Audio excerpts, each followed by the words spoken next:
Bienvenidos, queridos amigos, a una nueva edición de este programa que se llama Marcando el Norte. Tenemos como invitado don Alberto Bárcena. Bienvenido. Don Alberto es profesor de Historia de la Universidad CEU San Pablo. ¿He dicho bien? Muy bien. No sé si es CEU San Pablo o San Pablo CEU. CEU San Pablo. CEU San Pablo. Monta tanto. Sí, fue al revés, pero hace ya unos años que es CEU San Pablo. Ya. Vamos a iniciar una serie de programas con él que lo vamos a denominar algo así como las grandes mentiras de la historia. Esos camelos que nos han metido, hay muchos. Pero como la realidad es más interesante que la ficción, vamos a contar la realidad. Y uno de esos camelos es que nosotros, menos mal que todavía dice que fuimos nosotros los que, aunque a veces ya empiezan a decir que no fuimos nosotros realmente los que descubrimos América, los españoles, sino que eran unos tipos que... Bueno, pero ya lo que dicen es que lo que fuimos allí fue a matar indios, a llevarnos la riqueza, a exterminar unas culturas florecientes y bueno, esto es lo que se está transmitiendo en España y en la propia América. ¿Qué tiene usted que decir? Que no, que esto hay que verlo con mucha calma porque realmente contradice las fuentes históricas y además la realidad presente de estos países. En primer lugar, esa manipulación de la historia de América se inicia en el siglo XIX, a principios del XIX, cuando los movimientos independentistas, y a partir de ahí no ha parado. Aparte de que recogía otra tradición muy larga, que es la de la leyenda negra antiespañola. Pero realmente España lo que hizo en América fue una labor única, que no ha hecho ninguna otra potencia. Iba a decir colonial, pero vendría mal el término aquí. Ninguna potencia europea, cuando ha construido sus imperios, ha actuado de esa forma, porque España no pretendía construir un imperio colonial, y no lo hizo. No eran colonias, eran las Españas. Sí, la monarquía al otro lado del Atlántico. Eran provincias españolas, hombre, de América. Hasta el punto que en las Cortes de Cádiz vinieron representantes de las provincias de América. Claro. Y es que además se organizó el Estado, el nuevo Estado español en América. Igual, ¿no? Calcado del modelo español. Virreinatos como los que había aquí. Valencia tenía un virreinato, Cataluña otro, Sicilia, Cerdeña, Nápoles. Sí, bueno, pues lo mismo, pero para América. Bueno, así que no pues fueron colonias, claro. Vayamos por partes. ¿Qué culturas florecientes exterminamos allí? A ver, cuéntenos algo de esas culturas. Vamos a ver, eran culturas que en un sentido eran admirables, porque ahí quedan sus restos arqueológicos, las pirámides aztecas o mayas, etcétera, pero que eran absolutamente incompatibles, no digo ya con el cristianismo, sino con la civilización. Se encuentran, cuando llega Hernán Cortés a México, con un imperio, el azteca, que oprime a una serie de pueblos de todo lo que hoy en día es la República Mexicana, de los que obtiene, entre otras cosas, las víctimas que tiene que ofrecer a su divinidad, el emperador. Y hablamos de unos 15.000 muertos o sacrificados al año a los dioses. O sea, eso es lo que... El tributo de esa civilización era 15.000. 15.000 aproximadamente. Que algunos eran exterminados por el método eso que vimos en la película de Mel Gibson, Apocalipto, que le metían...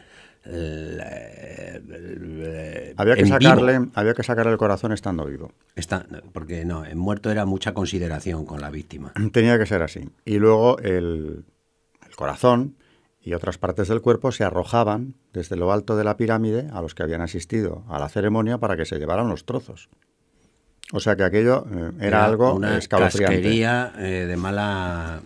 Cuando Hernán Cortés llega a México, a la capital, ¿no? O lo que es hoy en día la capital de México, y con el emperador Moctezuma sube a la pirámide más alta y entra en una cámara que encuentra cubierta de costras de sangre humana y de ídolos que estaban dentro. Con un bastón empieza a deshacer los ídolos. Ante el estupor y el horror, claro, del emperador mexicano, que considera que son sus divinidades a las que está golpeando. Y le dice, estoy destruyendo a todos los demonios que veneráis aquí. Y no le faltaba razón, porque al ver aquello dice, vamos a ver, una religión que está basada en esta barbaridad, en que tienen que sacrificarles a estos dioses toda esta cantidad de seres humanos con estos procedimientos, bueno, por el que fuera, pero además con esta crueldad, esto tiene que ser una cosa del demonio, pues esto, ¿no? en América sobre todo se cuenta poco, porque si le dijeran a los chavalitos, y sobre todo a las chavalitas, porque eran vírgenes las que más les gustaban para los sacrificios humanos, y dice, oye, aquí vamos a restaurar una cultura milenaria y floreciente, y 15.000 de vosotras os vamos a dar pa'l pelo, ¿no? Es que ahora en ese movimiento... Eso no se cuenta. No, claro. En el movimiento Os vamos a sacar el neoindigenista, corazón, las entrañas. de eso es mejor no acordarse, porque si lo que están tratando es de recuperar religiones precolombinas, es decir, antes de la llegada de los españoles, oye. pues claro, como se pongan a contar bien lo que fue aquello, pues evidentemente se va a apuntar poca gente. Y los jóvenes estos que subían a la montaña y los dejaban en una cueva encerrados para que se murieran vivos ahí, que ahora han Y aparecido. las vírgenes arrojadas a los pozos, aparte de los corazones. ¿Cómo? Vírgenes arrojadas a los pozos. Las niñas, las doncellas más guapas de las tribus. De los vecinos. Claro, eran de los pueblos sometidos. Claro. Por eso, cuando Hernán Cortés llega hasta México, a la capital, lo que le sigue ya es un conjunto de pueblos con sus caciques, que hartos Claro. de esa esclavitud y de ese Y sometimiento. oiga, este es el bueno. Si este viene a acabar con esto y nos está contando que lo de Estupendo. los sacrificios humanos es una barbaridad que hay que suprimir, nos vamos con este. En la película de Mel Gibson que hemos citado, Apocalipto, al final, que el indio ya se libra de los... Bueno, de los que le iban persiguiendo y se va con Para matarle. Para matarle, para sacarle el corazón, Sí, sí. que se escapa. Y está por el bosque perdido, de repente ve una playa y ve salir de una barca unos tíos con unas vestiduras raras, que son los españoles, con el estandarte y la cruz, y entonces la gente en el cine empezó a aplaudir. Y naturalmente hicieron todo lo posible por acabar con esa película. Esa escena es de una fuerza enorme, porque este joven indio con su familia que huye del sacrificio al que ha sido condenado, esa visión de cuando llega a la playa, que están a punto de pillarle, por cierto, los que le persiguen, y lo que ve es la cruz, que no sabe todavía lo que es, que viene a salvarle, eso es una imagen llena de fuerza de lo que pasó de verdad. Sí. Esa nueva civilización, ese pueblo Bueno. que venía con la cruz, lo salvó de aquello. Bueno, segunda cosa. Nosotros allí lo único que hicimos fue matar indios. Nos pusimos hasta aquí. ¿Verdad o mentira? Mentira, completamente. Claro que hubo muertos en la conquista, muchos menos de los que cabe esperar, por cierto, porque además la conquista, por ejemplo, la de México es asombrosa. O sea, la rapidez con que Hernán Cortés, con un puñado de españoles, consigue hacerse con el Imperio Azteca es asombrosa. Tiene en parte la explicación de esos pueblos sometidos aliados, que claro. se le unen, eso sí. Pero a partir de ahí, las ejecuciones masivas de indios, toda esa crueldad de los españoles con los indios, no solo no se ha dado, sino que la prueba, yo siempre digo que no hay más que viajar a estos países y ver que aquella es la única sociedad mestiza del O mundo. hacer un trayecto en el metro de Madrid. Por ejemplo. Y ves indios de todas las clases. Y mestizajes de todos los colores. Cheroquis pocos. No, claro, en el norte. Ahí Cheyennes, sí que no. ninguno. Ahí sí que no. Ahí sí que Cheyennes no. y cheroquis y toro sentado y sitimbul, nada. Los llamados indios de las praderas norteamericanas. Con las exterminados. plumas no aparece nadie. Pero de ese exterminio no se ha hablado nunca. Nunca. No, muy poco, muy poco. Y ahí sí que se procedió a acabar con ellos. A arrincolarlos, a acabar con ellos. Bueno, mataron a millones. Aquí en cambio, del Río Grande para el sur. Hollywood lo ha hecho bien, Sí, claro. Desde Centauros del Desierto, que los indios son malos, malísimos y tal, ya... Luego cambiaron un poco el chip en las películas del oeste, pero vamos, eso vino Bueno, más tarde. Y vámonos no al sur, que es lo nuestro. Bueno, aunque el norte también, ¿eh? Nosotros en España hemos tenido soberanía nacional mucho más tiempo que los propios Estados Unidos tienen sobre ahora. Bueno, claro. ¿eh? Todos esos estados que llevan nombres españoles del actual Estados Unidos eran Siglos. territorios que dependían de la Nueva España, que era el Virreinato de México. Bien. Entonces, si nosotros destruimos esas culturas, ¿pusimos la nuestra allí o no pusimos la Desde nuestra? luego. La lengua sí, porque hablan, yo les entiendo bastante bien a los, La lengua. a los ecuatorianos, a los que vienen de allí, argentinos, tal, les Sí, entiendo. sí, vamos, es su lengua Es su también. lengua. Hay quien habla algunas otras de las lenguas originales de allí, de América, pero vamos, en lo que se entienden todos. Entre otra cosa porque lo protegimos nosotros. ¿no? Bueno, claro que sí. Se hicieron catecismos en lenguas indígenas y se protegió desde la universidad el quechua, que yo sepa. Un fenómeno que desde luego es como para resaltar es que en el siglo XVI, antes de acabar el siglo, en torno al 55, cuando abdica Carlos V, O sea, allí funcionan 4 universidades. 50 años después de descubrir América. Solo 50 años. 4 universidades. 4 universidades. México, Lima, Santiago de Chile. O sea, de la nada, pues claro, oiga, para hacer una universidad con gente tienes primero que haber creado un humus de cultura y de la nada, en 50 años, 4 universidades. Que eso también cuesta dinero, ¿eh? Porque cuando hablan del expolio de las riquezas del Nuevo Mundo, yo siempre digo, cuidado, que lo que allí se invirtió, y aparte de las universidades, todo lo que ha quedado de patrimonio histórico... Y cabezas. Claro. Y cabezas, porque claro, para montar una universidad ya te pueden dar todo el oro del mundo. Pero yo iba ahora a esta cuestión del oro de América, etcétera. Bueno, ¿no? venga, vamos por el oro. Que también... mantener estas administraciones, levantar lo que levantó España allí, esos conjuntos que son hoy patrimonio de la humanidad, como es el maravilloso Quito, de la época española, todo él, por supuesto, la parte que es patrimonio de la humanidad, todo eso no se hizo en el norte. Vaya usted a buscar semejantes patrimonios de la humanidad, ni catedrales, ni nada de lo que hay en la América que fue española. Eso no se dio, porque la idea de España era hacer una extensión de sí misma allí. Ya. Y se invirtió mucho y se hizo muy bien. Yo siempre digo eso, 4 universidades, como dice usted. Una de ellas, por cierto, en la de Lima, había una cátedra de quechua que se estableció ya en el siglo XVI para que no se pierda y además se depure la lengua de los nativos que la hablaban. Así que, ¿en qué recuerda eso a lo que se estaba haciendo en el norte? Una verdadera colonización, lo que hacían los anglosajones, es decir, llevarse los recursos, explotar a los indígenas y nada más. En principio era eso. Ya. En el América Española no. Ya. Bueno, vamos a ver, otra de las cosas. Bueno, allí, además de matar indios, los que iban allí se forraban cometiendo todo tipo de tropelías. Que yo no digo que hubiera alguno que no las cometiera, pues claro, pero sí se cometen ahora. O sea, ¿cómo no se van a cometer a miles de kilómetros de distancia de la autoridad? Y se cometieron a veces con españoles, también. Españoles contra españoles. Claro. Claro. Es lo mismo que ahora los emigrantes. Dice, lo peor para un emigrante es tener un jefe emigrante. Sí. Seguramente. Sí. Vamos, Colón no hay que olvidar que regresa cargado de cadenas a España. Y era A ver, explique. A Colón le mandan una comisión que investigue lo que está pasando en los territorios que gobierna.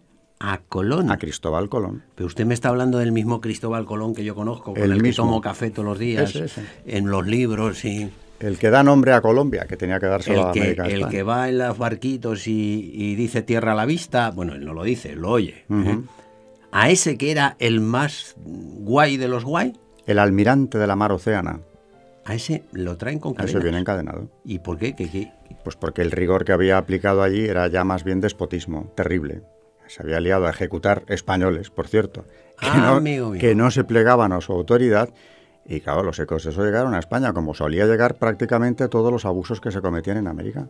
Para eso también un tribunal especial aquí en España, en Madrid concretamente. O sea, que se ponían los medios para juzgar a esta gente. Claro. No era ancha es Castilla... No, lo que pasaba en América se controlaba mucho.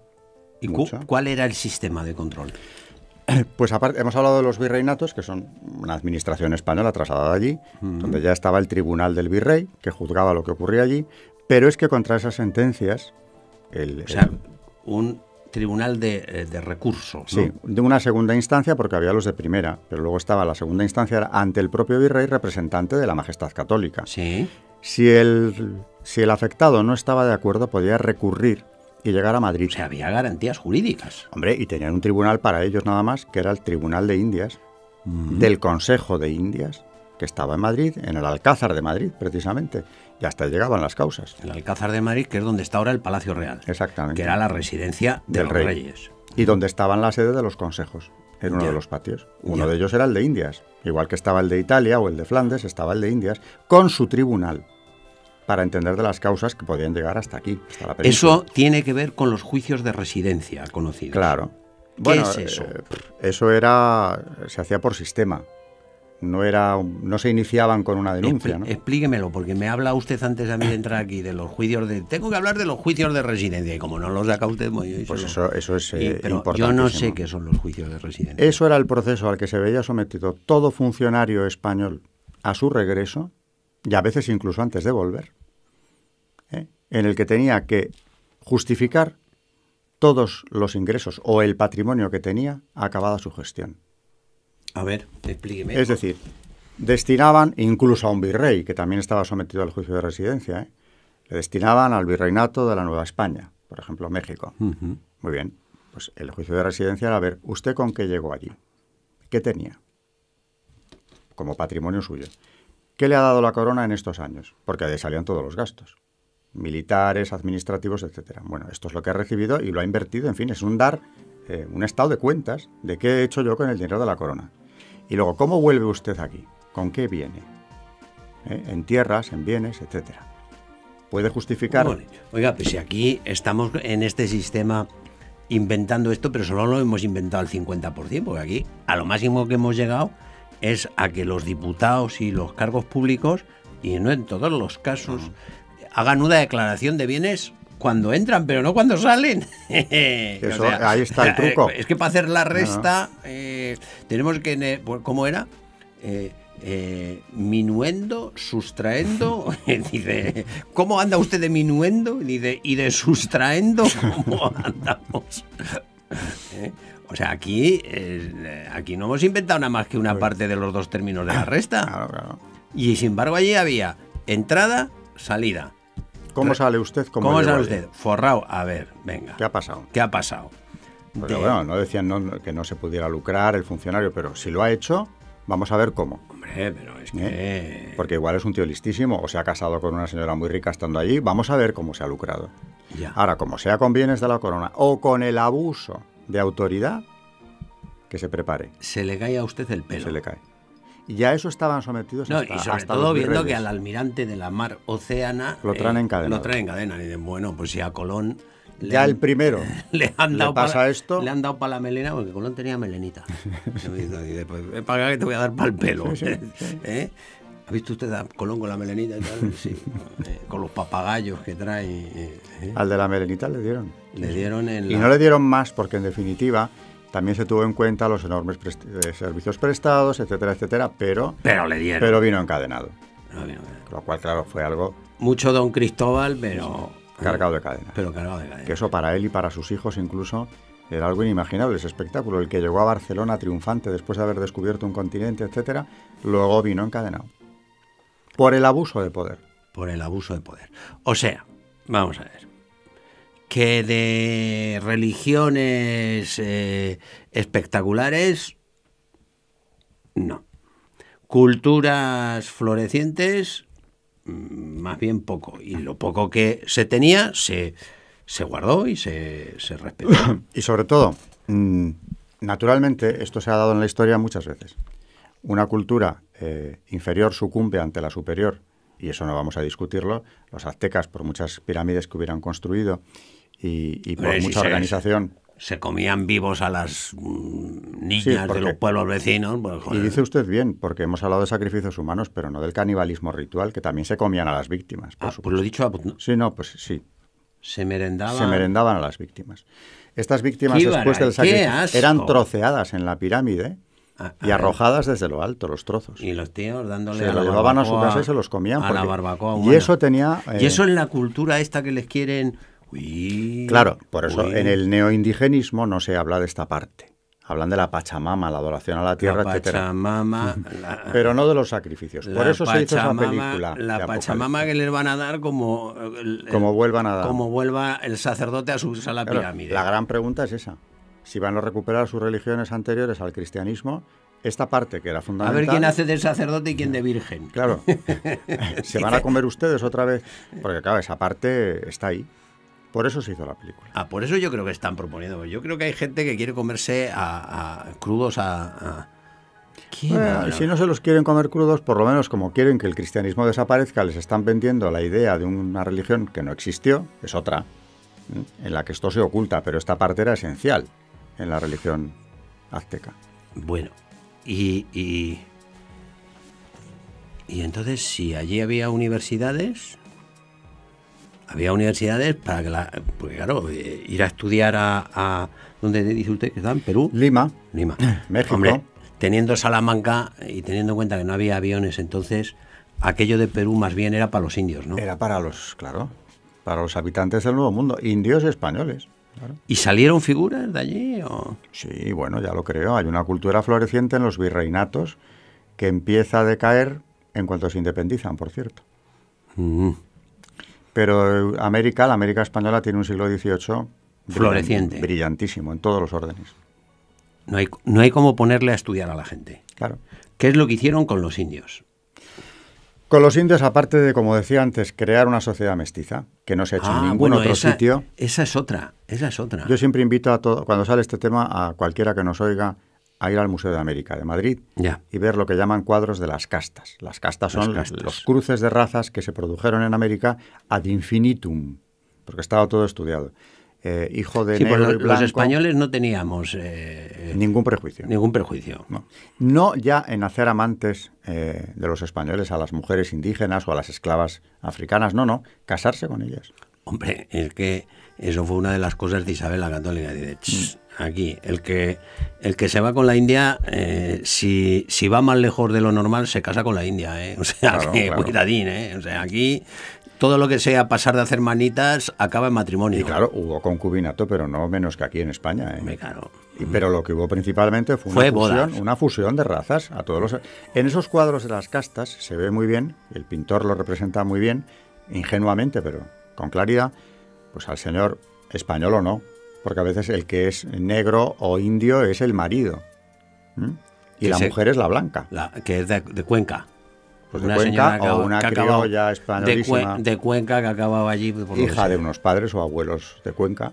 Y se casa con un negro. Y se casa con un negro. O con un indio, o con un mestizo, o con un lobo. Se llamaba también, era uno de los Un cruces. lobo. Lobo era la mezcla de mulato e indio. Tenía las tres razas. Es la mezcla. Ya me pierdo. Si no me equivoco. Ya me pierdo. Un mulato que es blanco y negro, hijo de blanco y de negra, o al revés, se casa con una india. Eso es lo que pasa porque el cristianismo, como solo reconoce que hay una única raza, que es la de los hijos de Dios, pues ya está. Pues nos da lo mismo india que mulata. Cuando hablan de castas, no son castas, son los cruces de raza que se dieron en América, y se dieron todos. Pues el mestizaje, mira. El mestizaje. Y esa es la única sociedad mestiza realmente que existe a gran escala en el mundo. Y no es de ahora. Ese mestizaje se dio desde el principio hasta la fecha. Inglés con chinos, cuando estuvieron en chino... Bien poco. Bien poco, ¿no? O sea... Vamos, muy marginal. Y con los indios, pues para abanicarles. Pues vaya usted a la India. A ver cuánto mestizaje encuentra. Vamos. Bueno. O a cualquier otra colonia de los grandes imperios europeos. A ver dónde está el mestizaje. Nada más que en la América española. Oiga, pues es mucho más interesante esta historia que usted me cuenta que la de los españoles que mataban. Esta es la verdadera, sobre todo. Es la verdadera. Hay que ver el interés que se tomaban los reyes concretamente en lo que pasaba en América. Por ejemplo, ya los católicos que ha mencionado usted, Isabel la Católica, consigue sacar adelante un privilegio real que es el patronato regio. Que no era aquello de nombrar obispos, derecho de presentación que también tenían, sino que la corona se ocupaba de nombrar a los párrocos. Imagínese lo que es América. O sea, llegábamos hasta ese... Al párroco. Y eso ya no lo haces para tener poder o no. Eso lo haces cuando tienes un interés misional. Y la reina dice, tenemos que ver... Cuidadín a quién nombramos de párroco. A ver quién va de párroco. A una parroquia que se acababa de abrir en la Patagonia. En la Patagonia. A ver quién va de párroco. Que vaya usted a saber si llovía allí o hacía sol. A ver qué pasaba y qué población era aquella, si no se iban también a comer al misionero que llegase. Claro. Porque muchos fueron mártires, evidentemente, ¿no? Y el párroco de cualquier parroquia de la América española pasaba por el control de la corona. Porque estaban pensando en el indio. En misioneros. O sea, los buenos misioneros, los que no lo sean, no tienen cabida en América hoy por hoy. Eso, que se queden aquí. Que se queden aquí y ya veremos qué hacen. Pero América no va a cualquier cura. Es que claro, es que dejarle suelto a un señor a kilómetros sin que tenga garantías. Claro. Pues qué bien. Eso se hizo también. ¿No? Muy interesante todo lo que nos ha contado, hasta el punto de que queda usted autorizado para venir a más programas a desmontarnos estas mentirotas tan gordas, porque lo que nos cuenta de la realidad es mucho más interesante que la leyenda esta. Y es necesario desmontarlo, sí. Bueno, pues no sabe cuánto le agradezco esta contribución y cuánto les agradezco a todos ustedes, queridos amigos, que hayan estado con nosotros en un programa más, y decirle que mañana mismo, sin falta, nos pondremos a trabajar para ofrecerles dentro de unos días una nueva edición de este programa que se llama Marcando el Norte.